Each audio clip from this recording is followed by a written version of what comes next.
चलिए दोस्तों शुरू करते हैं अपना फिफ्थ ट्यूटोरियल। अब से हम HTML और CSS दोनों साथ में सीखेंगे। तो आज इस टॉपिक के बारे में बोलने जा रहे हैं, इसका नाम है लिस्ट। तो फाइल वाले को list.html, इसमें हम लिस्ट समझेंगे आराम से। तो लिस्ट दो तरीके की होती है, unordered list and order list. फर्क इसमें होता है कि ऑर्डर लिस्ट जो है उनमें आपको ऑर्डर मिल जाता है, जैसे 1 2 3 ABC वगैरह वगैरह। ठीक है, तो आपको जो लिस्ट आइटम्स है वो ये किसी के साथ आएंगे, मतलब फर्स्ट आइटम होगी, सेकंड आइटम होगी, थर्ड आइटम, फिर ABC। और अनऑर्डर लिस्ट में आपको डॉट्स सर्कल एज मिल जाएंगे। सो मैं नाम डिस्प्ले करके देख लेते हैं। अनऑर्डर लिस्ट का टैग होता है यूएल, जो मेन टैग होता है अनऑर्डर लिस्ट का यूएल। इसके अंदर की हर एक आइटम हमें एल आई टैग से लिखते हैं। ठीक है, एल आई टैग लगा के हर एक item UL tag name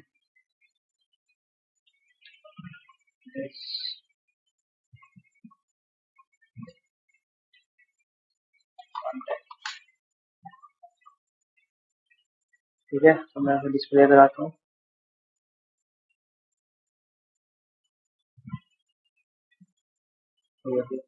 name address contact, तो बुलेट पॉइंट्स के साथ आया है ये, जिसे बोलते हैं अनऑर्डर लिस्ट। अगर यहाँ पे ऑर्डर लिस्ट होती तो वो 1 2 3 ABC ऐसा था। ठीक है, अगर यही सेम चीज ऑर्डर लिस्ट के साथ मिल जाए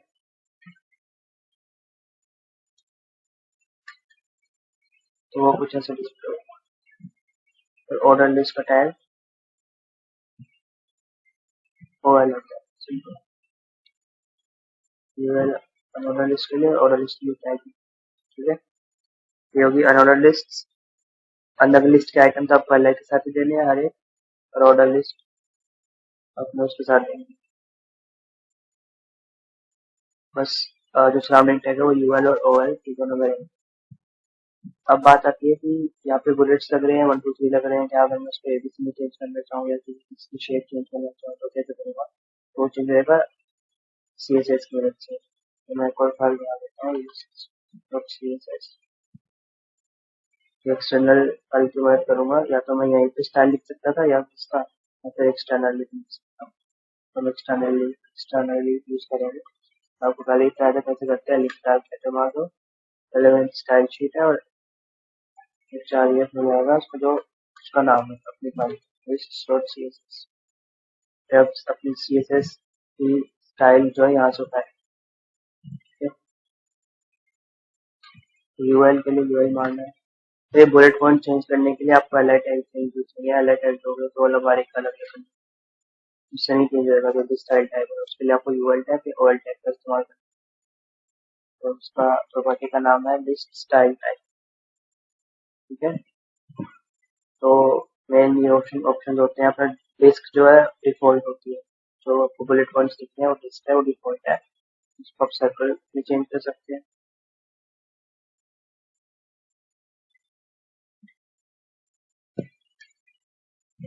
या फिर स्क्वायर में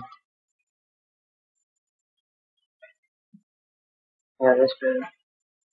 तो ये मेन 3 टाइप होते हैं, list, circle, square. List, circle, square, ऐसे ही OL के भी प्रॉपर्टी का नाम सेम है, लिस्ट स्टाइल टाइप। हाँ, डेसिमल जो हम यूज करते हैं वो है डेसिमल सिंपल 1 2 3। डेसिमल लीडिंग 0 मतलब 0 1 0 2 0 3। लोअर अल्फा वगैरह आ गए अपने ABC, और रोमन लेटर्स आ गए, जो रोमन लेटर्स 1 2 3 में होते हैं। इस तरह से किसी भी लोअर वाले में अगर आपको बड़ा चाहिए तो इसको अपर अपर रोमन हो जाएंगे, ये बड़े 1 2। ठीक है, ये हो गए हमारे बेसिक्स। लिस्ट के 2 तरीके होती है, मतलब कुछ डिफरेंस बस इनका ही होता है भाई, डिजाइन में डिफरेंस होता है बस।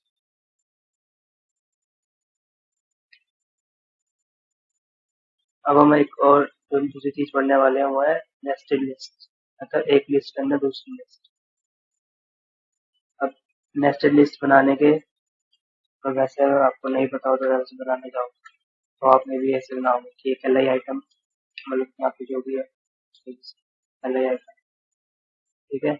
उसके बाद नीचे दूसरी आइटम डालने के लिए मैंने यहाँ पे एक और लिस्ट डाल दी, फिर उसके अंदर अपनी लिस्ट आइटम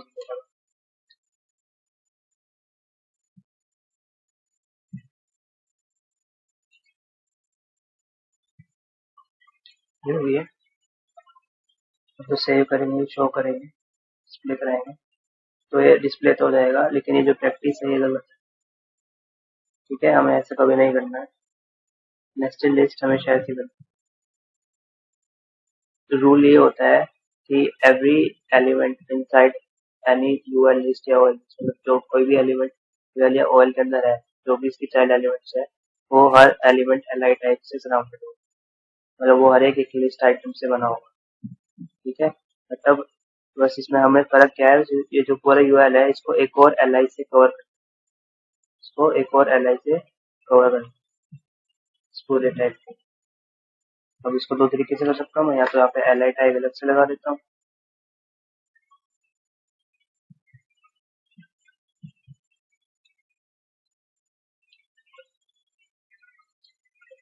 इस तरीके से वेटिंग लिस्ट उसमें प्रॉब्लम हो जाएगी इसकी, तो ठीक है, इसमें ये प्रॉब्लम हो जाएगी। तो इसका भी आप एक और लास्ट तरीका जो बचा वो होता है ये, जो ये वाला एलआई टैग है इस टैग को उठा के जो सबसे ज्यादा इसको यूज करते हैं यहाँ पे लगा, क्योंकि एक तरीके से जो मेरी लिस्ट है ये अपनी इस आइटम का ही सब लिस्ट हो, अगर ऐसा चीज हो तो उसमें अपना ये प्रॉब्लम खत्म हो जाएगा, ठीक है। जो फर्स्ट टाइम था मतलब, तो ये प्रॉपर प्रैक्टिस है, ठीक है, हमेशा इसको ऐसे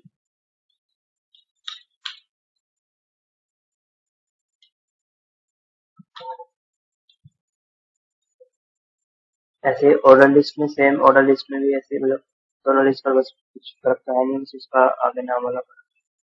तो जब भी नेस्टेड लिस्ट बनानी है आपको, तो मतलब हर एक लिस्ट, हर एक आइटम सिर्फ L I tag L I tag से सराउंडेड होना चाहिए, दूसरी तरीके से आप नहीं कर सकते।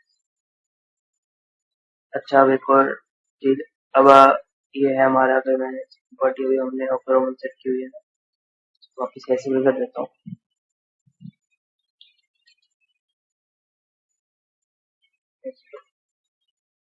अगर मैं चाहूँ तो डेसिमल तो है मान ली, लेकिन अगर मैं चाह रहा हूँ कि जो 1 2 3 से स्टार्ट हो रहा है 1 2 3 से ना स्टार्ट हो, मतलब पहले भी लिस्ट थी, अब हम उसी को कंटिन्यू कर रहे हैं, किसी और नंबर से स्टार्ट 4 5 6, मतलब किसी और भी अपने तरीके से स्टार्ट हो, हम उसको स्टार्ट कर सकते हैं, एक एट्रीब्यूट डाल के स्टार्ट, और उसमें जो भी नंबर है अपना उसको डाल, तो वहां से स्टार्ट हो जाएगा, ठीक है। अनऑर्डर लिस्ट में दूसरा कुछ बात नहीं है, स्टार्ट करो तो बुलेट पॉइंट सारे सेम बने, तो ऐसे एट्रीब्यूट अपने इस लिस्ट में कोई भी अपना अपने मर्जी से नंबर डाल सकते हैं, और तो वहीं से स्टार्ट।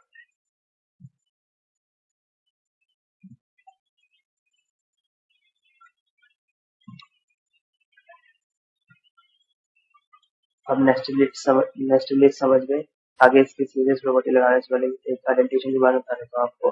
अब देखते होंगे कैसे ये टैग जो है, कई बार टैग्स आगे खिसक जाते हैं, कई बार वही रहते हैं, तो ये कोड पढ़ने के लिए, आसान बनाने के लिए इसको में होता है, मतलब हर पेरेंट टैग के अंदर का चाइल्ड टैग वो उससे आगे होगा, ठीक है। मतलब एल आई यूएल से यूएल का चाइल्ड टैग है तो उसके आगे रहेगा, और सारे सिबलिंग टैग्स, मतलब जो सेम लेवल पे हैं वो सारे सेम उस पे होंगे, ये सारे एल आई एक ही उसके सिबलिंग्स हैं सारे, मतलब एल आई इसके अंदर नहीं है ना, इसके साथ ही उसी लेवल पे बैठा है, मतलब ये इस यूएल का ये भी चाइल्ड है और ये वाला भी चाइल्ड है, इसलिए ये तीनों के तीनों सेम लेवल। अब अपने इसके रेंडिशन स्टार्ट हैं हम, जैसे ये यूएल था तो सेम लेवल पे एक ही टैग, और एक ही टैग के ओपनिंग और क्लोजिंग टैग सेम उस पे है, यूएल एल आई सेम पे है। अब इसके अंदर एल आई था तो वो आइडेंटिफिकेशन के साथ आया, अब इस एल आई के अंदर अपना ये यूएल है तो ये भी और आइडेंटिफिकेशन के साथ आएगा, तो यूएल का क्लोजिंग टैग इसके सामने पड़ा होना चाहिए, और ये एल आई इसके अंदर है तो इसको भी स्पेस मिलेगी अपनी। अब ये एल का क्लोजिंग टैग अपना ये एल पड़ा है, इसमें यहाँ लिख दो। इस चीज से आपको डिस्प्ले में कोई फर्क नहीं पड़ेगा, बस आपको समझने के लिए कि नेस्टेड लिस्ट में थोड़ा मुश्किल हो जाता है समझना कौन सा एल टैग है। समझना मुश्किल हो जाता है कि एल का बंद हो रहा है, वो ये वाला बंद हो रहा है, ये वाला बंद हो रहा है, मतलब कई बार कंफ्यूजन हो सकता है। तो उसके लिए अपने वो यहाँ पे आ गया, ठीक है, इस तरीके से तो उससे पता लगेगा कौन सा पेरेंट एलिमेंट है और कौन सा चाइल्ड एलिमेंट। ठीक है, अब हम पढ़ने वाले हैं किस तरीके से मैं प्रॉपर्टीज लगा सकता हूँ अपने नेस्टेड लिस्ट के ऊपर। तो इसी में चेंजेस करते हैं। तो लिस्ट स्टाइल टाइप स्क्वायर है ना,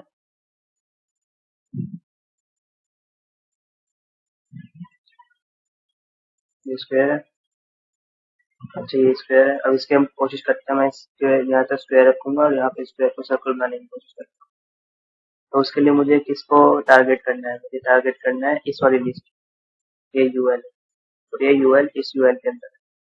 ठीक है, तो उसको टारगेट करना मैंने आपको पहले भी सिखाया हुआ, कैसे करते हैं, स्पेस डाल के मतलब जो पेरेंट टैग है उसके बाद स्पेस डाल के जो भी चाइल्ड टैग हुआ, डिसेंडेंट टैग हुआ जो भी उसका, उसमें वो करते हैं। तो यूएल के अंदर वाले का उसका वो क्या कर दूंगा, सर्कल कर दूंगा। और अब मैंने क्या किया, पहले तो मैंने ऊपर वाली लिस्ट को स्पेसिफाई किया हुआ था, उसका मैंने स्क्वायर बनाया हुआ था। अब मैंने क्या किया, उसको डॉट वो तो हटता है। अब इसका मतलब दोनों दोनों चीजें, इसका मतलब सिर्फ जो चाइल्ड वाला टैग है यूएल है, इसका सर्कल होता है। तो जो पुरानी वाली यूएल थी जो स्क्वायर पे थी, उसका स्क्वायर हट चुका है, वो वापस डिफॉल्ट पे आ जाएगा। डिफॉल्ट मतलब डिस्क। तो चेंजेस आप देखेंगे वो डिस्क पे आ जाएगा और अंदर वाली सर्कल पे आ जाएगा। ठीक है, ये डिस्क पे आ गया और ये दोनों सर्कल पे आ गया। अब इन चीजों को हम दो तरीके से कर सकते हैं। यही अभी जो सिलेक्टर हुआ, जैसे हमने आपको बताया था एलिमेंट सिलेक्टर्स होते हैं, इस सिलेक्टर का नाम है डिसेंडेंट सिलेक्टर। ठीक है, डिसेंडेंट सेलेक्टर। अब डिसेंडेंट सेलेक्टर भी होता है और एक होता है चाइल्ड सिलेक्टर, दोनों में थोड़ा सा फर्क होता है। फर्क होता है चाइल्ड और डिसेंडेंट। अब डिसेंडेंट और चाइल्ड में फर्क है, पहले समझते हैं। तो एक लाइन में समझाने की कोशिश करूंगा। जो एल आई है, इस यूएल का डिसेंडेंट तो है, पर ये यूएल का चाइल्ड है। ठीक है, इस यूएल के सिर्फ दो चाइल्ड है, एक ये एल आई, मतलब सिर्फ एक चाइल्ड है, सिर्फ जो कि है ये एल आई। ठीक है, अब नीचे एक और एल आई मार दूंगा तो ये एल आई जिसकी चाइल्ड हो जाएगी, मतलब जो उसके इमीडिएट अंदर है वही इसके चाइल्ड हुए। ठीक है, अब इस एलिमेंट के अंदर यूएल है तो यूएल इसका चाइल्ड है। जो एल आई है ये यूएल के अंदर है, एल आई के अंदर नहीं है। मतलब पहले यूएल के अंदर है फिर वो यूएल एल आई के अंदर, तो अपना ये एल आई इसका चाइल्ड नहीं कहलाएगा। ठीक है, ऐसे जो चाइल्ड का रिलेशन है उसे दो के बीच में एग्जिस्ट करता है। ठीक है, इमीडिएट वालों के अंदर एग्जिस्ट करेगा। ठीक है, अब इसके अंदर चाइल्ड हो कितने भी सकते हैं अगर वो सेम लेवल, तो कितने भी एल आई भर दूंगा वो सारे इसके चाइल्ड हो जाएंगे। और ये एल आई पास में अपने आप को सिबलिंग टैग्स खिलाएंगे, ये दोनों सिबलिंग है। और ये वाला टैग भी इन दोनों को सिबलिंग। डिसेंडेंट की बात करें, डिसेंडेंट वो कुछ कोई भी मतलब उसके अंदर के जितने भी एलिमेंट है सारे डिसेंडेंट है। मतलब इस यूएल के अंदर जितने भी एलिमेंट है, चाहे वो कितने भी अंदर हो, इस एल आई के अंदर भी चाहे कितना एल आई, सारे इसके डिसेंडेंट। तो बस ये फर्क होता है। तो अगर डिसेंडेंट से मैं अगर स्पेस डाल के सिलेक्ट कर रहा हूँ तो मुझे मतलब इसके बीच में मैं असल में जो यूएल के यूएल है इसके बीच में एल आई टैग भी, अगर यहाँ पे बीच में एल आई टैग भी डाल तो भी कुछ फर्क नहीं पड़ेगा, सेम ही वही बात है। ठीक है, बस ये फर्क पड़ जाएगा कि एल आई टैग मैंने नीचे ये भी लगाया ना, बाद में इनको डाल देता हूँ, वो इसको भी डिस्प्ले करा दें।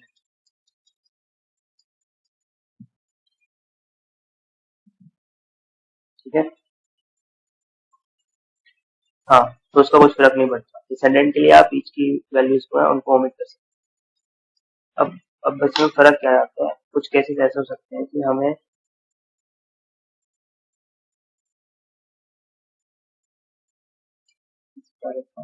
एरर पोस्ट करते हैं। अब कुछ केसेस ऐसे हो सकते हैं जिसमें हमें इसकी प्रॉब्लम है, डिसेंडेंट सिलेक्टर काम ना करे।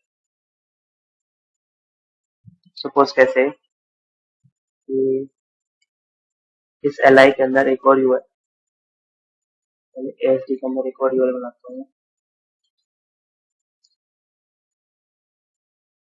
नेक्स्ट यूएल के लिए इस आइटम में अपनी एक और वो है, ठीक है। अब इसको सेव करता हूँ, ठीक है। अब मैंने सर्कल करना चाह रहा था इन दोनों को, अब वो, लेकिन ये तीसरा को मैंने सर्कल करना चाहता, लेकिन ये भी सर्कल हो गया, क्यों? क्योंकि ये वाला यूएल, ये भी यूएल का डिसेंडेंट है, ये यूएल, ये भी इस यूएल का डिसेंडेंट है,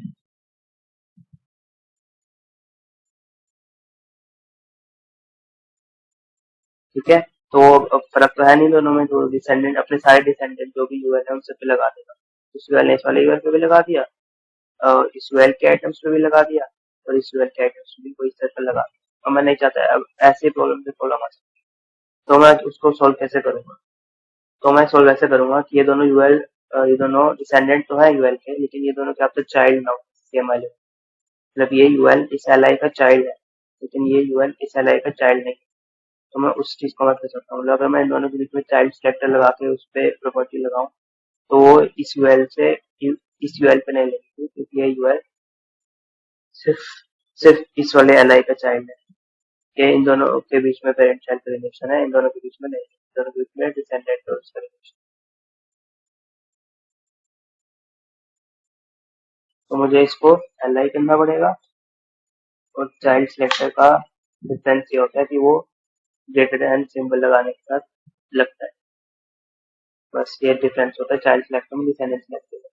डिसेंडेंट सेलेक्टर में यहाँ कुछ नहीं होता, स्पेस होता है खाली, और चाइल्ड सेलेक्टर में मतलब अब ये सिलेक्टर कह रहा है कि एलआई के इमीडिएट जो भी अंदर यूएल है सिर्फ उस पे प्रॉपर्टी, तो देखते डिफरेंस क्या है।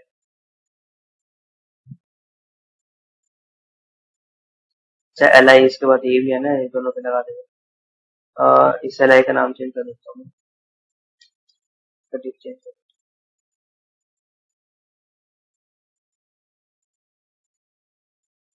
प्रॉब्लम आ सकती है वैसे डिस्प्ले कराने में, रूल सही नहीं है, कन्वेंशन नहीं है, यूएल के अंदर हमेशा एलआई होना चाहिए। जैसे मैं एक बारी के लिए कर, या फिर ऐसा करता हूँ, इसको एलआई रख देता हूँ, इसके अंदर एक डिव लगा देता हूँ,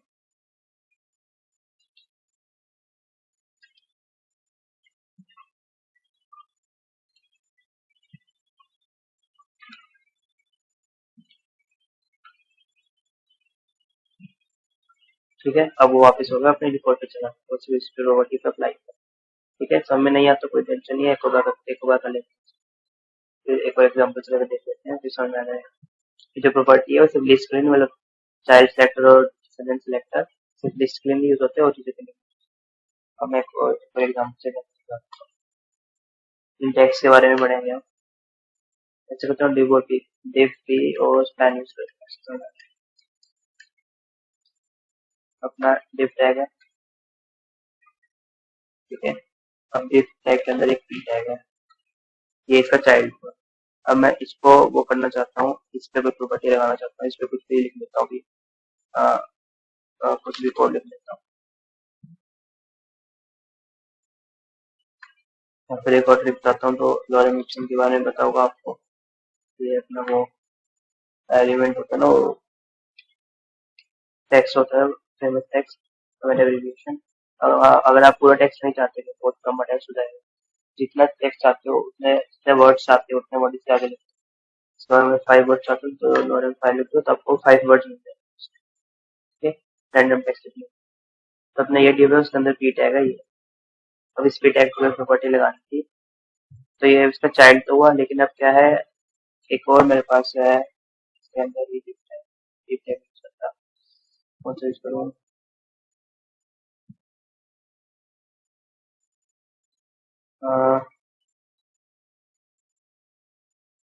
अपने खड़ा लोग बहुत टाइप करा था ना, वो चूज कर लेते हैं, या फिर फोर क्यू टैग सिंपल पड़ा लो, इनलाइन टैग है जो ब्लॉक कोड का ही इनलाइन वर्जन है, क्यू टैग है, इसके अंदर भी पी टैग पड़ा है, इसका लोरम 7 है, ठीक है। अब मुझे एक प्रॉपर्टी लगा, सेव कर लेते हैं, इसको देखते हैं क्या आ रहा है, याद रखने दो, ठीक है। मुझे प्रॉपर्टी लगाने की इफ की मदद से इस पी पे, अपने इसके जो साइलेंट प्रॉपर्टी है इस पे, उससे प्रॉपर्टी लगाता हूँ italic, if P on size या स्टाइल क्या करें, कौन स्टाइल ना ओब्लिक कर दे। वो मैं चाह तो सिर्फ रहा हूँ इस पे लगे, लग वो दोनों पे जाना। क्यों? तो मैंने डिसेंडेंट सिलेक्टर यूज किया। डिसेंडेंट मतलब ये वाला पी पे भी लगेगी और इस पे भी लगेगी, क्योंकि ये दोनों पी उसके डिसेंडेंट है। लेकिन अब मैं ये नहीं चाहता, तो उस डिसेंडेंट को सिंपली चाइल्ड में कन्वर्ट, मेरा काम बन जाएगा। ये नॉर्मल हो गया और ये चाइल्ड में, वो आपको फर्क कर दिया होगा चाइल्ड में और डिसेंडेंट सिलेक्ट।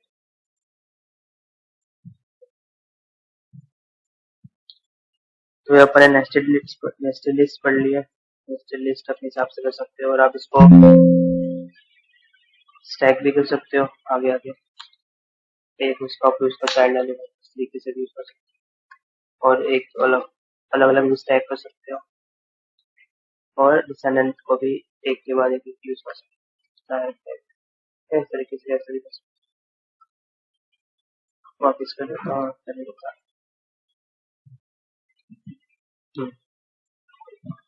हमने पढ़ लिया लिस्ट टैग्स। लिस्ट टैग्स के साथ सब कुछ पढ़ लिया हम इसके बारे में। स्टार्ट के बारे में पढ़ लिया है, सिस प्रॉपर्टी देख ली, एक नई लिस्ट स्टाइल टाइप, और सिलेक्टर्स के बारे में पढ़ा है। अब एक नया टैग आ गया, लिस्ट खत्म हो गया, अब नए टैग के बारे में पढ़ते हैं, या फिर इसमें पढ़ लेते हैं, 5 में पढ़ लेते हैं।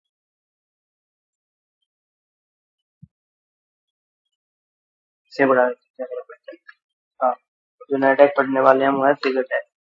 अब इस फिगर का कुछ खास वो नहीं है, बस ये कन्वेंशन है, डिवाइस है कि अगर आप कोई भी इमेज यूज कर रहे हो, कोई ग्राफ यूज कर रहे हो, कुछ भी ऐसी चीज यूज कर रहे हो, तो उसको फिगर टैग के अंदर डाल, इस फिगर टैग के अंदर यूज करो, बजाय कि डेव या सेक्शन या टैग्स के बजाय फिगर टैग यूज करो। मतलब इस टैग का यूज करने का रूल ये है, कोई रूल नहीं है, मतलब कुछ फर्क नहीं पड़ेगा, बस ये है। इसकी बस बस साथ साथ में इसकी कुछ डिफॉल्ट प्रॉपर्टीज है, जैसे ब्लॉक कोड की डिफॉल्ट प्रॉपर्टी थी कि वो थोड़ा उसका मार्जिन दे देता था, मार्जिन मिल जाता है उसको। वैसे फिगर भी थोड़ा हटके आता है स्क्रीन पे, तो उसको मार्जिन मिल जाता है, लेफ्ट मार्जिन टॉप मार्जिन। तो मैंने फिगर टैग दिया है, ये ब्लॉक टैग है, तब पूरा जाता है एंड तक। तो मैंने टैग दिया, कुछ लिखा नहीं है, लेकिन कुछ यहाँ पे तो शायद मिल गया हो, उसको साइज देना पड़ेगा अपना।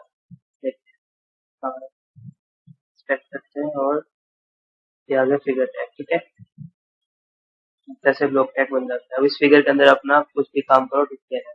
ठीक है, तो इसी जब यही फिगर्स दिख रहे हैं, तो इसी साथ साथ चल चलते हैं हम दो चीजें और सीख लेते हैं। अब कुछ भी इमेज वगैरह देता हूँ मैं, इमेज टैग सीख लेता हूँ। सबसे पहले इमेज टैग होता है सेल्फ क्लोजिंग टैग, मतलब वो खाली इमेज से काम आता है, लिंक की तरह। और लिंक की तरह इसमें भी दो चीजें होती है, सोर्स और ऑल्ट। सोर्स का मतलब होता है कहाँ से इमेज आ रही है। ठीक है, अब वो इमेज दो तरीकों से ला सकते हो, या तो आपके फाइल में कोई पड़ी हो, इमेज डाउनलोड कर रखी है आपने, जो आपके फोल्डर में पड़ी है, तो आप सिंपली उसका नाम लिख सकते हो, जैसे यहाँ पे मैंने नाम लिखा था। लेकिन अगर आपको नेट से चाहिए, तो आप नेट से उठा के उसका URL लिख सकते हैं। तो वो भी एक बार सीख लेते हैं, एक बार फटाफट। कोई भी इमेज उठा लेते हैं नेट से।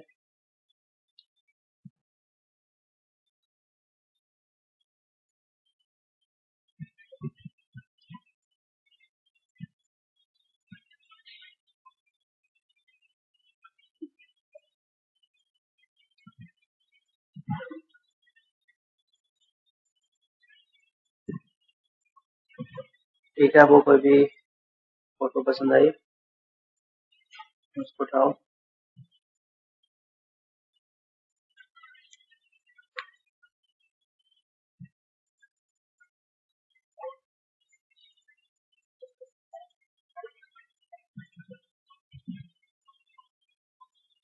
ठीक है, और एक और एडवाइस करूंगा कि जहाँ से वो इमेज आई है, मतलब उसके यहाँ से उठा सकता था वैसे तो मैं, लेकिन कोशिश करेगा मतलब व्यू इमेज उसकी ओरिजिनल साइट पे जाकर उठाने। ठीक है, यहाँ पे जाकर उसका कॉपी इमेज लिंक कर लो, और उसको यहाँ पे पेस्ट कर दो, तो अपने इस पे डिस्प्ले हो जाएगी। ठीक है, डिस्प्ले हो। अब ऑल्ट के बारे में पढ़ लेते हैं। ऑल्ट क्या होता है, अगर अब अच्छा मैंने URL से उठाई है, तो ये नहीं है कि 10-15 साल के बाद भी क्या पता ये साइट बंद हो जाए, कुछ भी हो जाए, कोई भी कारण हो जाए, करप्ट हो जाए फाइल कुछ भी, तो शो ना करे। तो उस केस में ओल्ड क्या होता है कि अगर इमेज नहीं शो कर रही तो उसके अलावा मैं कुछ भी यहाँ पे लिख सकता हूँ। ठीक है, तो 3 तरीके होते हैं, तो खाली छोड़ दो, यहाँ पे लिख दो इमेज नॉट अवेलेबल, या फिर जो इमेज है, इमेज की वही गलत जगह लिख दिया मैंने, यहाँ image not available and not available, या फिर जो इमेज थी उसको थोड़ा एक्सप्लेन करते हैं इसके बारे में, ये काम करता है, वरना आप खाली भी छोड़ सकते हो। ठीक है, तो खाली नहीं छोड़ता, लिख देता हूँ इमेज नॉट अवेलेबल। ठीक है, थोड़ा सब छेड़छाड़ कर लेते हैं इसका, देखते कितना ये गलत है। ठीक है, अब ये शो नहीं करेगा तो क्या लिखा है इसकी जगह, इमेज नॉट अवेलेबल। ठीक है, वापस ठीक कर देते हैं, और इमेज अवेलेबल होगी तो अपना वो इमेज नॉट अवेलेबल तो छुपा होगा, तो उतना दिखाएगा, जैसे ऑल्टरनेट, तो ऑल्टरनेट। अब फिगर में एक और प्रॉपर्टी दे देता है वो, अगर किसी भी फिगर के अंदर में डालना हो, इमेज टैग इस फिगर के अंदर डाल सकते हैं,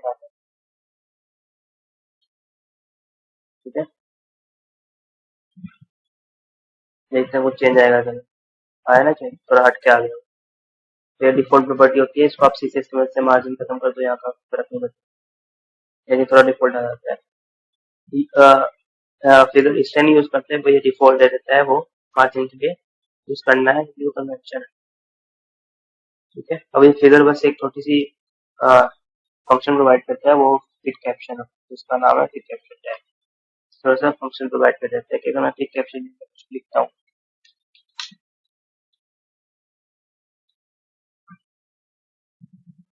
तो मेरी जो भी फिगर है उसके ऊपर और उसके साथ अटैच होकर एक सॉर्ट ऑफ हेडलाइन की तरह आ जाए, कैप्शन हो जाएगा, इसके लिए कैप्शन प्रोवाइड कर सकते हैं। वो चेंज कर सकता हूँ मैं इसका फॉन्ट वगैरह नॉर्मल सीएसएस रूल की मदद से, फिर कैप्शन टैग डाल के सिलेक्ट करके, बस ये है, बस छोटी सी ये प्रोवाइड करता है। तो ये हमने फिगर के बारे में पढ़ लिया, फिर कैप्शन के बारे में पढ़ लिया, और इमेज के बारे में पढ़ लिया।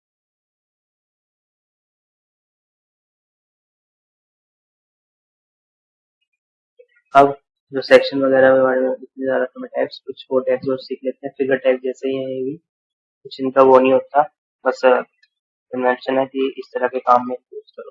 सेक्शन टैग हो गया, इनके नाम से आपको पता चलेगा इसलिए यूज करना है। आर्टिकल टैग हो गया,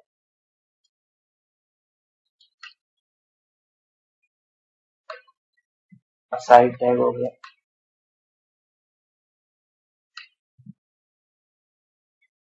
हेडर टैग हो गया,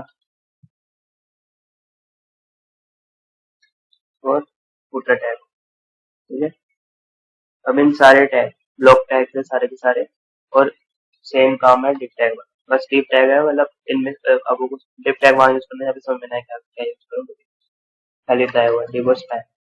डिप ब्लॉक टैग है, और स्पैन अपना इनलाइन टैग है, जब पूछना समझ में क्या यूज करूँ तो इनको यूज करें, डिप और स्पैन। सेक्शन कहाँ यूज करना है, जब आप कोई नया सेक्शन क्रिएट कर रहे हो, अलग अलग से अपनी साइट के ऊपर अलग ही सेक्शन है। आर्टिकल यूज करना है पैराग्राफ की तरह, बस आर्टिकल में मतलब आर्टिकल के अंदर पैराग्राफ पड़ा होगा, और आर्टिकल में कुछ और इन्फॉर्मेशन हो सकती है, हेडलाइन हो सकती है। साइड मतलब अपनी पूरी मतलब कोई भी मतलब अपने मेन पेज और साइड में अपन कोई नया कुछ दिखाना है, कोई लिंक्स लगाने हैं, या फिर कुछ भी साइड में, मतलब कहीं पे भी साइड में, जैसे ये भी पूरा मेरा, तो ये तो मेरा मेन है और ये मेरा साइड है, तो जरूरी है पूरा का पूरा, या फिर ये भी साइड, या साइड टैग के अंदर डाल सकता हूँ, या फिर इसको। ठीक है, हेडर हो जाएगा अपना टॉप का हेडर, कोई भी हेडर में आ सकते हैं, सारे हेडर में आ सकते हैं। फुटर में आ जाता है अपना फुटर। ठीक है, साइड से फुटर देखते हो तो उसमें जाता है एड्रेस वगैरह पड़े होते हैं, मतलब अभी सारे डिवीजन है ना, सारे रेक्टेंगल्स है, सारे डिवीजन किसी ना किसी डिवीजन के अंदर पड़े हो। ठीक है, तो बजाय कि उनको मैं बिना कोई नाम दिए डिवीजन रैंडम रख दूं, उनको बस इनके अंदर डाल सकता हूँ, तो मेरी साइट का जो सोर्स कोड है थोड़ा रीडेबल बन जाएगा, देखने में अच्छा लगेगा, और समझ में आ जाएगा कौन सी चीज क्या किस लिए है। फुटर फुटर ढूंढना है तो सीधा फुटर टैग को ढूंढूंगा, कर जाएगा कुछ भी कर रहा हूँ। ठीक है, अच्छा, एक और टैग रह गया, नैव नैव टैग है, नैव टैग होता है नैव बार, नैव बार इसमें ज्यादा लिंक्स यूज होते हैं। ठीक है, तो इस वक्त है तो बहुत सिमिलर है। हम article section article header footer से कुछ बता रखा मैंने, हेडर में हेडलाइन बता देंगे वगैरह। जो दो थोड़े से चेंज है उनमें थोड़ा साइड आ गया, और थोड़ा इन दोनों के बारे में कैसा पड़ेगा, थोड़ा सा डिफरेंस मतलब यूज करने में। नैव में ज्यादा क्या यूज होता है, नैव में एक टैग जो काफी यूज होता है वो होता है नैव में जाकर अब अब चाहे मुझे सेम ये नैव बनाना है, ठीक है, तो कैसे बना सकता हूँ मैं, लिस्ट से बना सकता हूँ, लिस्ट लग रही है एक तरीके की, तो उसका यूज करता हूँ मैं, अनऑर्डर लिस्ट बनाता हूँ, उसमें इस तरह से अपने लिस्ट आइटम देता हूँ, फाइल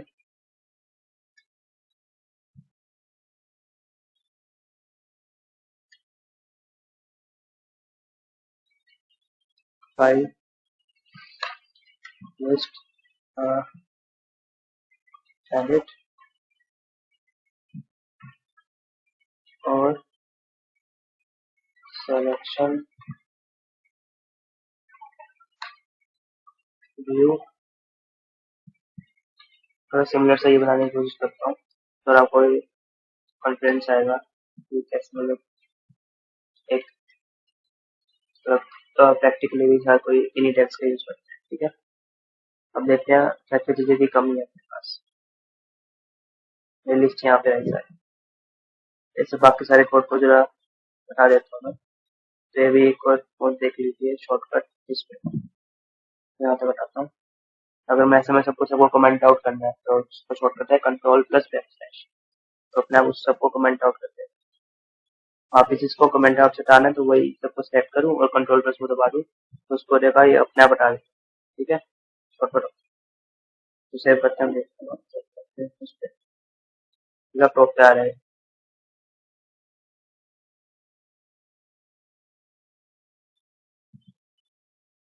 इसको भी खत्म कर देते हैं।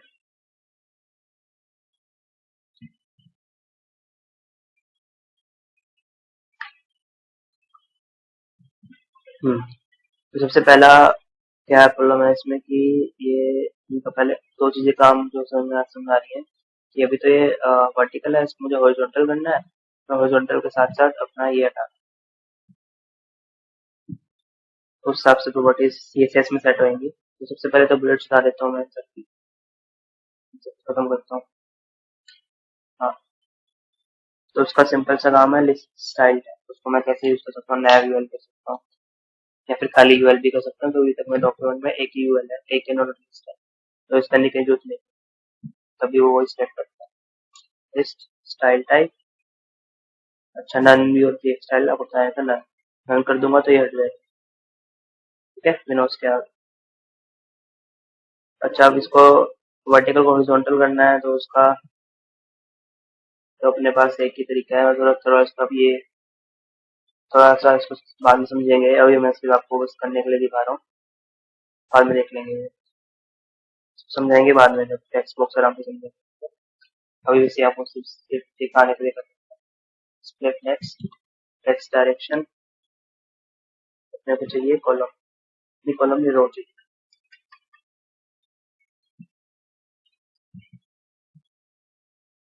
ठीक है, ये आ गया अपने यहाँ पे, स्पेस कर देते हैं, जस्टिफाई कंटेंट इवनली स्पेस,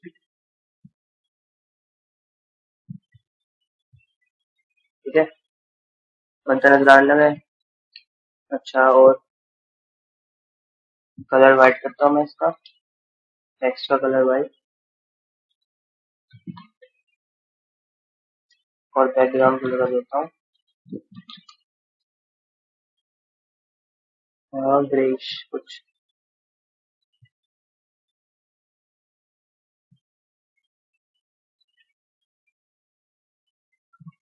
लो, ठीक है, सिमिलर बन गया, बस थोड़ा सा फर्क है, इसका साइज थोड़ा बड़ा करना है, फॉन्ट साइज वगैरह उनकी भी चीजें बता रखी है, अपना फॉन्ट साइज बढ़ा दो थोड़ा सा, तो फॉन्ट साइज में 1.4 em कर देता हूँ, उसके बाद थोड़ा बड़ा हो जाएगा, ठीक है। और दूसरी का अपना फॉन्ट का फर्क है, फॉन्ट भी इनका अलग हो सकता है, कुछ भी हो सकता है फॉन्ट का, ठीक है, अपना मोनो स्पेस यूज कर लेता हूँ, ये वाला होता है। मतलब समझ रहे हैं, मैं डिफरेंस देखने में जो लग रहा है, और थोड़ा वेट बढ़ा देते हैं ये,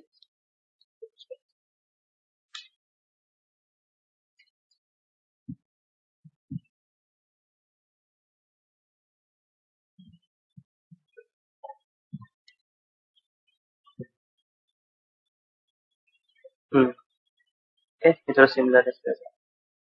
तो अगर अपना फॉन्ट फैमिली और कुछ क्या फर्क है इसमें, बस यही फर्क, कुछ और फर्क नहीं है। ठीक है, हाँ, इस तरह से नैव डिजाइन होते हैं। नैव के अंदर यूएल डाल के और एल डाल के, बस फर्क क्या पड़ता है कि अब मैं इस पे जा रहा हूँ तो ये तो मुझे कहीं पर लेकर जाएंगे। ठीक है, लिंक टैग हो गए, ये कहीं पर लेकर नहीं जा रहे, तो उसका टैग होता है एंकर टैग। जो एंकर टैग, ये काफी इंपॉर्टेंट है। जिस चीज को भी आपको लिंक बनाना है, किसी टेक्स्ट को लिंक बनाएंगे ना, उसको आप एंकर टैग के साथ सराउंड करते हैं। सिंपल है, सिंपल ए टैग होता है अपना एंकर टैग। ठीक है, जिस फाइल को लिंक बनाना था अपना,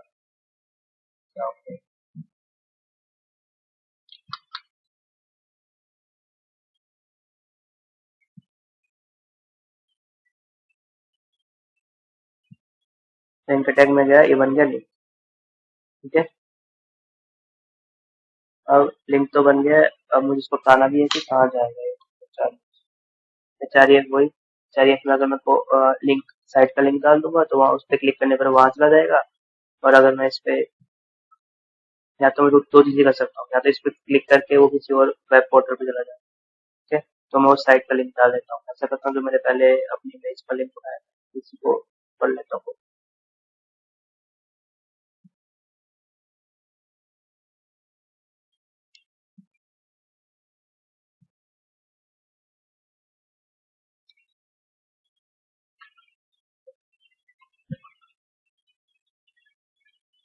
ठीक है, समझ आ गया कैसे उसका वो चेंज हो गया। मैं इस पे देखो पॉइंटर भी बनने लगा जैसे मैंने इसको देख, अभी थोड़ा ये चेंज हो गया, इसको सब कुछ भी हम से चेंज कर सकते हैं। बाकी अब अपना टैग समझाना सीखो। तो ये होता है एंकर टैग, एचआरएफ एट्रीब्यूट अपने को वहां पे जाता है जहाँ पे जाना। ठीक है, तो इसलिए नैव के अंदर जाकर ये एंकर टैग यूज होते हैं और ये लिस्ट यूज होते हैं।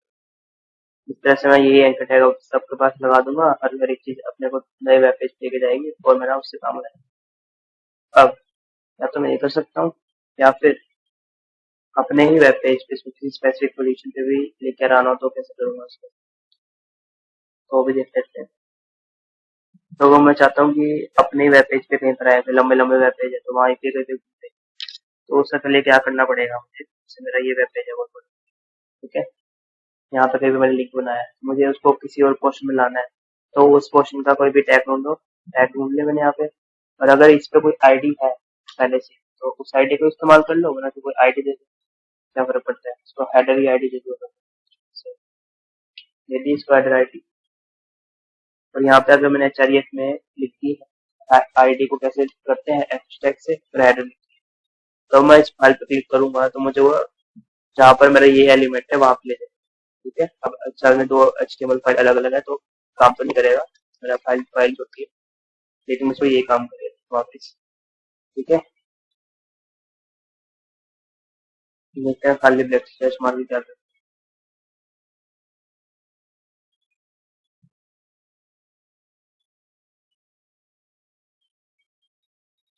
ठीक है, ये काम होते हैं, तो शो कराते हैं, कैसे शो कराऊं मैं, वैसे करता हूँ एच आर टैग मारता हूँ।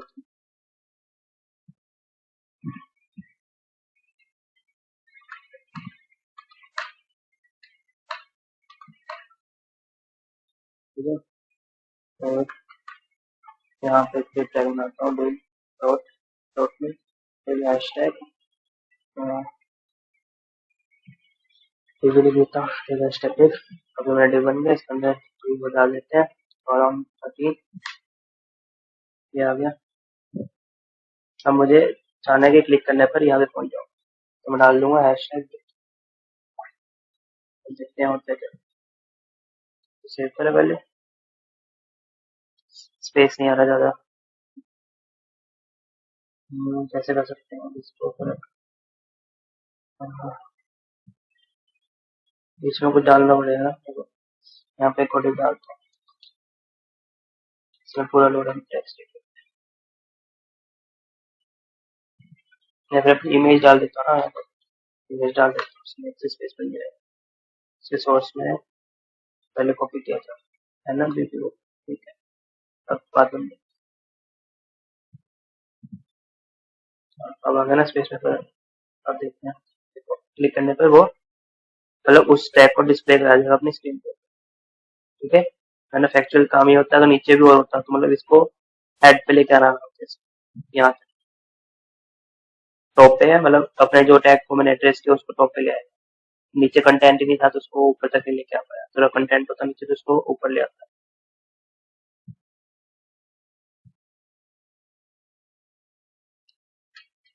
यही इमेज को वाली देता है, सोर्सेस को बस ये डाल,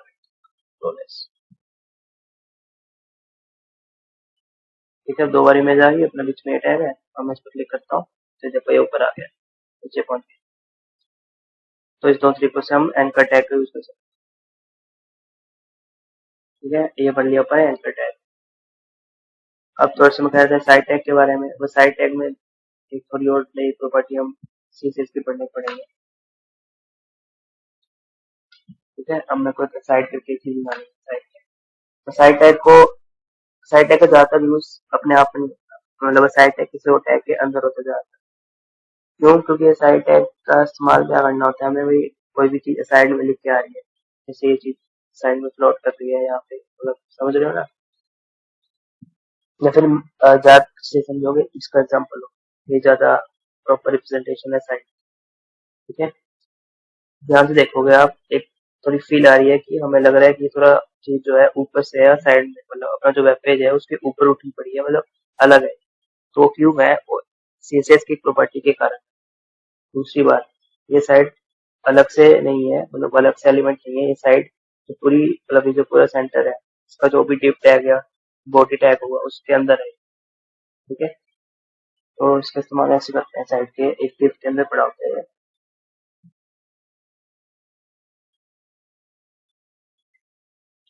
उस डिप के अंदर एक और चीज डाल देते हैं हम, एक सेक्शन बना लेते हैं। सेक्शन में मैं एक तो हेडिंग डालता हूँ मैं, H3 LOREM 4, और एक छोटा सा पैराग्राफ बना देता हूँ, LOREM 8, ठीक है। अब इसी सेक्शन के साथ मेरा साइड है, एक ही डिप के अंदर, उस साइड के अंदर अपने आप एक और पैराग्राफ बना देते हैं, LOREM 6, ये हो गया अपना, ठीक है।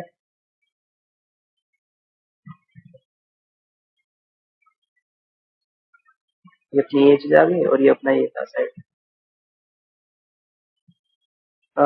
इसके साथ मैं क्या करता हूँ, मैं इसको उठा के लगाता हूँ ऊपर, कंट्रोल V करके, ये हो गया है, ये ऊपर आ गया, ठीक है।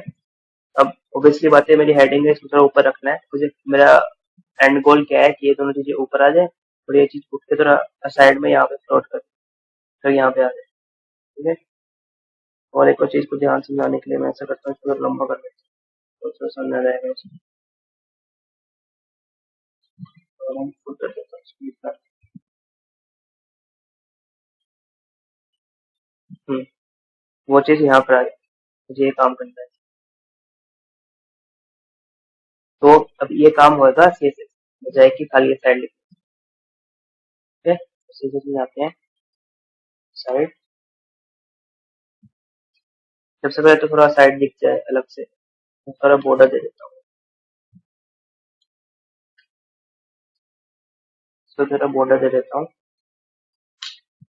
सॉलिड 2 पिक्सल और रेड कलर, देखते हैं काम करते हैं, ठीक है, दे दिया। और थोड़ा इसका विड्थ कम कर देते हैं, विड्थ प्रॉपर्टी के बारे में समझ लो साथ ही। विड्थ क्या है, मतलब अपने वैसे तो ब्लॉक साइज है तो पूरा कवर करेगा, अगर मैं नहीं चाहता पूरा कवर करे, इसकी विड्थ दे सकता हूँ, तो विड्थ कम हो जाएगी, 100 पिक्सल होगी। यहाँ पे जाके अगर हम ढूंढे साइड टैग है इस टिप के अंदर, ये ठीक है, मतलब है तो ब्लॉक टैग DBG, तो उसका वेट कम हो गया और तो पूरे को ही करता। तो खाली वेट वेट कम करना भी अपने लिए सोल्यूशन नहीं है अभी तक। हाँ, अब मैं एक प्रॉपर्टी देने वाला हूँ, उसके साथ ही देखिए क्या डिफरेंस है। प्लॉट राइट,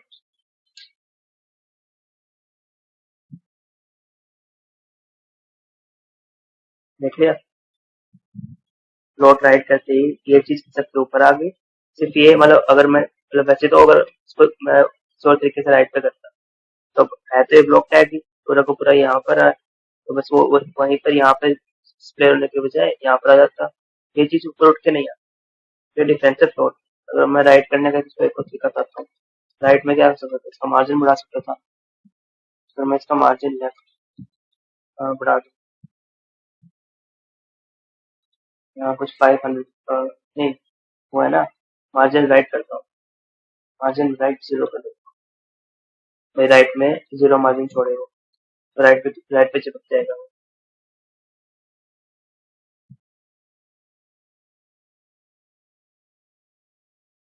मार्जिन राइट पे 0 होता है, लेफ्ट ही करते हैं।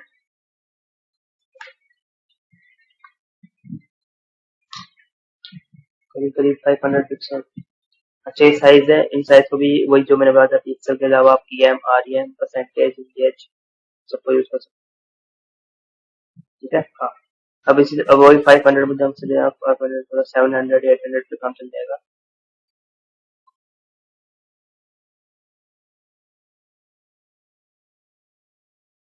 1000 पे चलेगा क्या?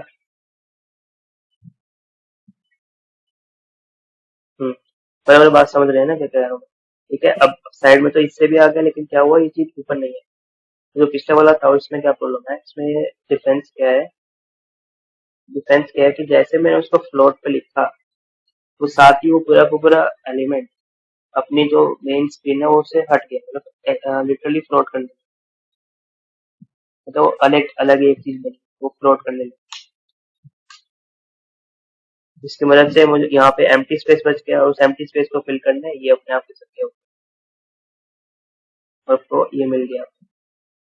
तो ये पहला इंस्टेंस है जिसमें दो एलिमेंट्स ओवरलैप कर रहे हैं, तो मेरा यहाँ पे जो सेक्शन है वो भी है, उस सेक्शन के ऊपर फ्लोट कर रहा है मेरा ये। देखते हैं कैसा लगता है अगर मैं इसके ऊपर देखते हैं। तो ये अपना साइड होगा और ये सेक्शन होगा, दोनों के दोनों ओवरलैप कर रहे हैं।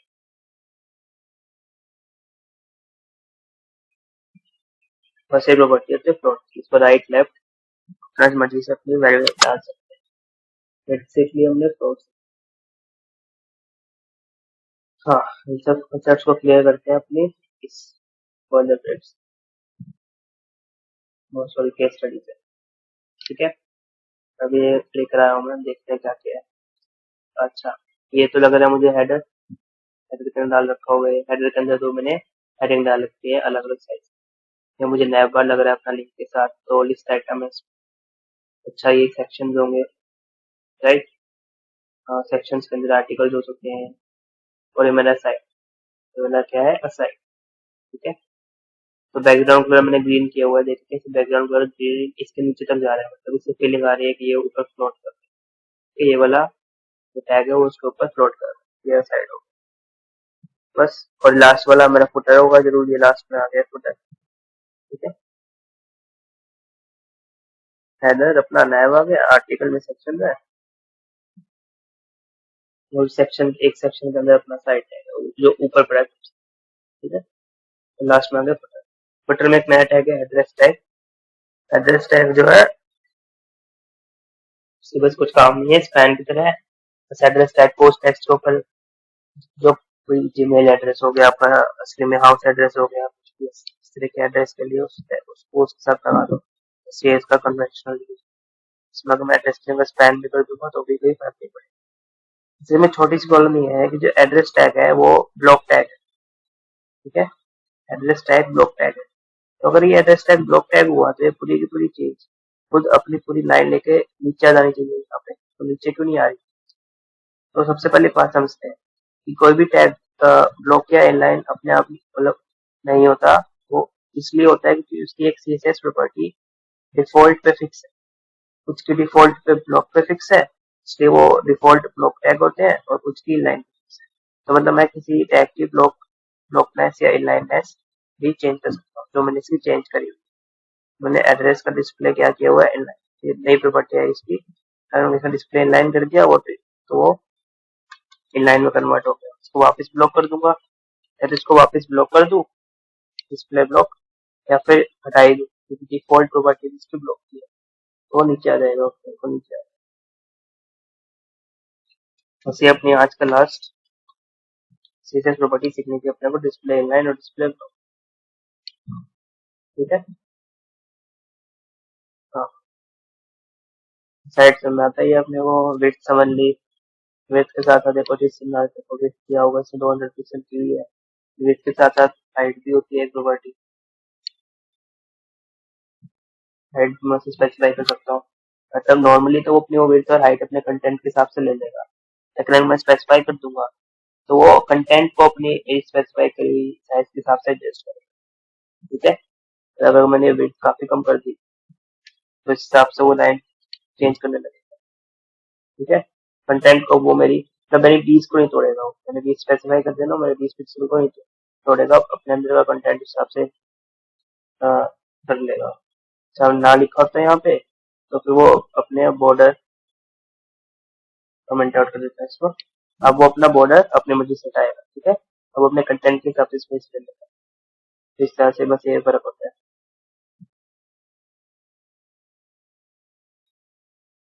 तो विड्थ के हिसाब से हाइट भी चेंज कर सकता हूँ मैं, पिक्सल कर देता हूँ, फिर मैं रखता हूँ इसको। ठीक है,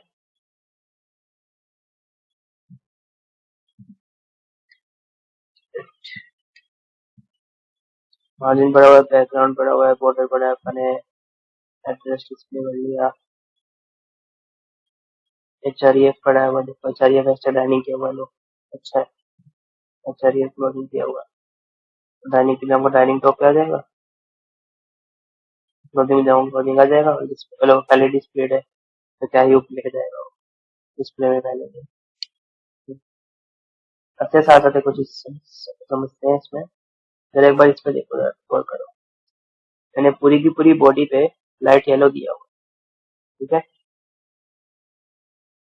यहाँ पे या तो मैं बॉडी डाल दूं, या फिर पहले ही बताया हुआ है स्टार डाल देता हूँ, स्टार, तो भी मेरा है ये सेम ऐसे है, बस थोड़ा सा फर्क है इन दोनों में, तो वो फर्क देखते हो क्या फर्क। स्टार तो मेरा कह रहा है कि हर एक टैग, स्टार तो इक्वल है कि मैं हर एक टैग को यहाँ पे लिखूं और उसका बैकग्राउंड कलर लाइट येलो करूं। ठीक है, लेकिन बॉडी नहीं होती, बॉडी में बॉडी टैग का सिर्फ और सिर्फ बॉडी टैग का कलर लाइट येलो है। ठीक है, अब उसका फर्क क्या है, उसका फर्क है एक चीज कि मैंने बॉडी टैग का कलर लाइट येलो किया, तो सिर्फ बॉडी टैग का जो ये पूरा का पूरा वो है उसका लाइट येलो होना चाहिए था। ठीक है, उसका सिर्फ उसका लाइट येलो होना चाहिए था। उसके बाद जो उसके अंदर के एलिमेंट जो मैंने बनाए हैं, या फिर सेक्शन आर्टिकल, इन सबका तो बैकग्राउंड कलर अलग से है, मतलब इन सबका जो डिफॉल्ट बैकग्राउंड कलर है जो कि है व्हाइट, वो व्हाइट प्रिंट डिस्प्ले हो रहा है इनके ऊपर। वो व्हाइट इसलिए नहीं डिस्प्ले हो रहा क्योंकि एक सीएसएस की प्रॉपर्टी होती है जिसे बोलते हैं इनहेरिटेंस, सीएसएस इनहेरिटेंस, जो कि इसका मतलब होता है कि वो अपने पेरेंट टैग से कुछ प्रॉपर्टीज इनहेरिट कर लेती है, अगर आपने खुद स्पेसिफाई नहीं की। जब मैंने बॉडी को बैकग्राउंड कलर लाइट येलो दिया, तो जिन जिन एलिमेंट सारे के सारे इसके टैग्स ने, अंदर हेडर ने, अपने नैब ने, आर्टिकल ने, साइड ने, सेक्शन ने, इन सब ने भी वही बैकग्राउंड कलर इनहेरिट कर लिया। ठीक है, इनहेरिट कर लिया। अब उन सब ने वो इनहेरिट कर लिया, तो जब तक उन सबका भी light yellow background colour show होगा, जब तक मैं उनका स्पेसिफाई ना करूं। अब हेडर का और सेक्शन का मैंने स्पेसिफाई कर दिया भाई, इनका तो पाउडर ब्लू पेज, तो वो लाइट येलो की पहले नीचे लाइट येलो आया होगा, फिर उसके ऊपर मैंने ऊपर स्पेसिफाई कर दिया तो वो पाउडर ब्लू उसके ऊपर चढ़ गया। इसलिए सबका लाइट येलो दिख रहा है और इसका पाउडर ब्लू दिख रहा है, इसका ग्रीन दिख रहा है। ठीक है, अब अगर मैंने बॉडी ना किया होता, स्टार किया होता, तो क्या होता?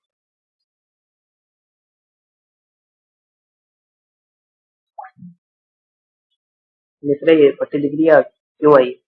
ध्यान से सोचिए, स्टार में मैं बोल रहा हूँ कि हर एक का टैग पे, हर एक टैग पे जाके उसका बैकग्राउंड कलर लाइट येलो। ठीक है, समझ गए। उसके बाद मैंने हेडर को बोल दिया तुम अपना बैकग्राउंड कलर पाउडर ब्लू करो।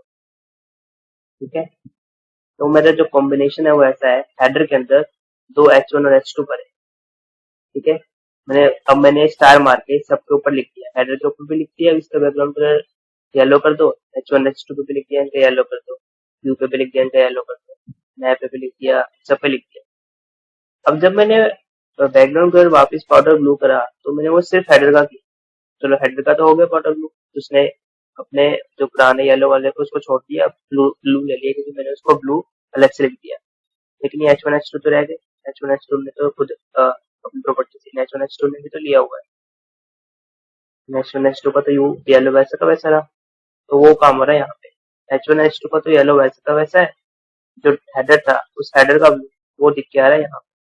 अच्छा वो क्यों दिख के आ रहा है यहाँ पे, क्योंकि ये क्या है, मार्जिन, ये मार्जिन जो मेरा H1 टैग है तो यहाँ तक सीमित है, मेरा H2 टैग यहाँ तक सीमित है, और ये दोनों टैग, इन दोनों टैग्स के बीच में कुछ मार्जिन है जो ऑटोमेटिक डिफॉल्ट ब्राउजर का भी हो सकता है और हमने भी किया हो सकता है, वो मार्जिन है, वो मार्जिन तो ये H1 H2 और मार्जिन ये तीनों टैग को मिला के मेरा हेडर टैग बना है, ठीक है। मेरा नीचे हेडर टैग है, उस हेडर टैग के ऊपर, ठीक है, ब्लू कलर है उसका, उस ब्लू कलर के ऊपर इन दोनों का येलो कलर है, तो इसलिए मुझे ये पट्टी दिखी।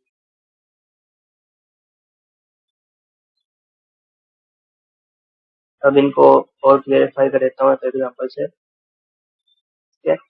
एक तो ये चीज हो, तो मैं क्या करता हूँ, तो वापस बॉर्डर कर देता हूँ, बॉर्डर क्या था ये, बॉडी थी ना, हाँ बॉडी, हाँ ठीक है। तो और इसको एक्सप्लेन करने के लिए मार्जिन को अपन देख ही लेते हैं हेडर का, ठीक है। हेडर तो पूरा कवर कर रहा है, हेडर के अंदर जो H1 है वो सिर्फ इतना है, और H2 इतना है, जो येलो येलो है ये मार्जिन, क्या है मार्जिन, किसी को भी दिखाऊंगा उसका और उसमें मार्जिन लगाऊंगा, उसका मार्जिन शो कर देगा। ये अपना हेडर है, इस पे ये तो ये जो ब्लू ब्लू चीज है वो ये है, और अपना ये, ठीक है। अब अगर मुझे इस मार्जिन को शो करना, इस मार्जिन को शो करना हो, सपोज एक और तरीके से आपको शो कर सकता हूँ, अगर मैं चाहता हूँ तो ये व्हाइट हो जाए, इसको व्हाइट करने के लिए क्या करूंगा, अभी तो फिलहाल मैंने क्या किया था, मैंने हेडर को ब्लू दिया हुआ है, और जो येलो प्रॉपर्टी है वो मैंने इनहेरिट करवाई है, इनहेरिट करवाई है, तो इसलिए जो मैंने हेडर को पाउडर ब्लू दिया उसने सिर्फ हेडर पे रखी ना, इनहेरिट मतलब सिर्फ हेडर की प्रॉपर्टी आई है येलो, जो मैंने हेडर को ब्लू किया, H1 H2 की प्रॉपर्टी आई नहीं येलो, ये बॉडी बॉडी से बॉडी टैग को मिली, ठीक है। उस बॉडी टैग पे जब हर एक टैग थे, जो चाइल्ड टैग था उसने इनहेरिट करी, मतलब नैव ने इनहेरिट करी है, ए ने नहीं करी, ठीक है, सिर्फ चाइल्ड इनहेरिट करता है। अब नैव पे कुछ प्रॉपर्टी आएगी, वो नैव से वो ए इनहेरिट करेगा अगर वो प्रॉपर्टी नैव को स्पेसिफाई करेगी, ठीक है। अब मैं इसको चाहता हूँ कि वो बीच में व्हाइट पट्टी दिख जाए, तो मैं क्या करता हूँ, मुझे व्हाइट प्रॉपर्टी दिखाने के लिए इन दोनों को तो क्या करना पड़ेगा, ब्लू करना पड़ेगा, तो मेरे हेडर को व्हाइट करना पड़ेगा, तो हेडर का बैकग्राउंड में पाउडर ब्लू से व्हाइट कर देता हूँ, मार्जिन मार्जिन दिखाने के लिए सिर्फ व्हाइट कर दिया, क्योंकि ऑटोमेटिक है, इसको हटा भी दूंगा तो भी फर्क नहीं पड़ेगा, अब सारा व्हाइट हो गया। और साथ साथ H1 H2 जो कि हेडर के अंदर पड़े हैं, हेडर के अंदर जो मेरा H1 और क्या है, H1 H2 है, H1 को मैं उनका background colour powder blue colour, अब देखते हैं क्या डिफरेंस पड़ता है, ठीक है, ठीक है। तो आपको समझ में आ गया होगा कैसे लेयरिंग हो, ठीक है।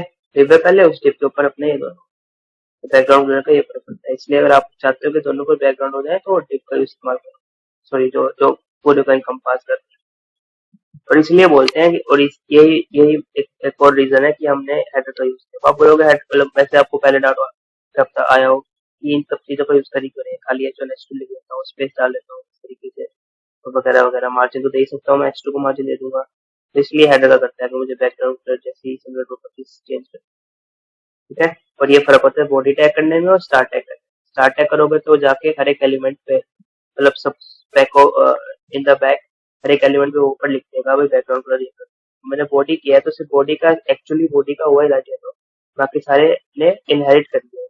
तो जिसका भी है तो हम इनहेरिट कर लेते हैं, जब तक इनहेरिट करके रखेंगे जब तक वो हम स्पेसिफाई ना करें। तो इनहेरिटेंस सिर्फ कलर में नहीं होती, कलर में भी होती है, बैकग्राउंड कलर में भी होती है, और फॉन्ट में भी होती है। मतलब समझ सकते हो किस तरह की प्रॉपर्टीज। मैंने आपको पहले बताया था स्टार में लोग ऐसा करते हैं फॉन्ट फैमिली में, सबसे ऊपर मुझे फॉन्ट देना, सबसे ऊपर कर देते हैं अपना वही स्टार, या फिर बॉडी इनहेरिट करवा रहा हूँ ना मैं, बॉडी और उसकी फॉन्ट फैमिली कर दो जो भी है। ठीक है, तब यही फॉन्ट फैमिली सारे के सारे अंदर का सारा टेक्स्ट इनहेरिट करते हैं। ठीक है, तो आप समझ सकते हैं किस तरह की प्रॉपर्टीज इनहेरिट होती है। सारी प्रॉपर्टीज नहीं इनहेरिट हो सकती। ठीक है, कुछ प्रॉपर्टीज डिफॉल्ट इनहेरिट होती है, colour, background, text, font styles, सब कुछ तो ऑब्वियसली मतलब समझ में आ जाता है अपने ऑब्वियसली प्रॉपर्टीज खुद इनहेरिट हो जाती हैं अपने आप से डिफॉल्ट। कुछ नहीं होती, कुछ तो हमें करवाना पड़ता है, तो करवाने के लिए भी अपने पास एक CSS की प्रॉपर्टी है। प्रॉपर्टी नहीं है मतलब कोई भी प्रॉपर्टी हो सकती है, तो मुझे मैं चाहता हूँ इसका फोन, मैं क्या ही बोलूँ अब, जब कुछ भी प्रॉपर्टी करो उसके आगे मैं चाहता हूँ इसकी वेट जो है अपने उससे ले ले, पेरेंट से, मैं इसका आगे इनहेरिट। ठीक है, ये काम है।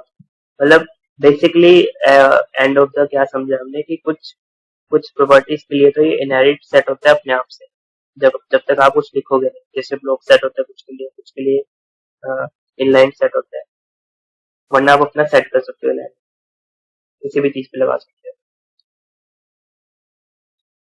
ऐसे मतलब कुछ फर्क नहीं पड़ता, अपना खुद लिख दो, इनहेरिट कर दो, फर्क नहीं पड़ता, इनहेरिट भी तो लिखोगे ही आप। बस ये आप ढूंढ नहीं पा रहे हो उसको साइज कितना है, साइज की, और साइज वैसे भी इनहेरिट हो जाता है। ठीक है, फिक्स रहता है, डिफॉल्ट रहता है मतलब कुछ चीजों में। तो ये अपने आज के लिए बस, ठीक है, आज के लिए इतना काफी है, अपना एक चैप्टर हो गया, और बस 3-4 लेक्चर और बचे हैं केवल CSS के, फिर जावास्क्रिप्ट के आएंगे। चलिए फिर, बाय।